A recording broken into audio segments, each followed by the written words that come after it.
రాత్రి వానలు వచ్చినాయి సార్. మొత్తం వానలు వచ్చి ఇట్లా పిల్లలకి మా పెద్దలకు ముసలోళ్ళకి అందరికి చాలా ఇబ్బందులు అయిపోయినాయి.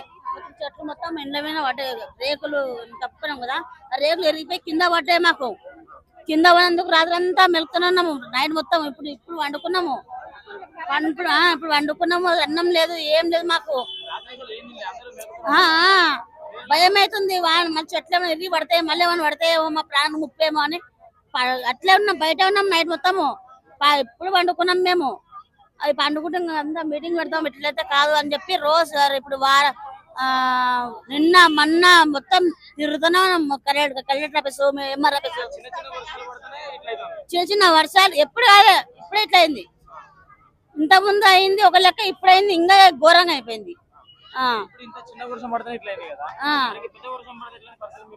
అదే మా పరిస్థితి, మా పరిస్థితి అట్లా కాకూడదనే మాకు ఇండ్లు కావాలా. మాకు ప్రాణం పోయినా మేము ఇవ్వం, ధర్నా చేస్తాం, మాకు ఇండ్లు కావాలి సార్ అన్న. చెప్పినాము నిన్నటి దాకా meeting, collector office, MR office, GM office, ఇంకా ఏదైనా ఆఫీసులకు అన్నింటిలోకి వెళ్ళినాం. అందరు పేపర్లు అందించినాం ఇండ్ల గురించి. ఎవరు సరే ఇస్తామంటున్నారు, పట్టించుకుంటలేరు మా గురించి ఎవరు.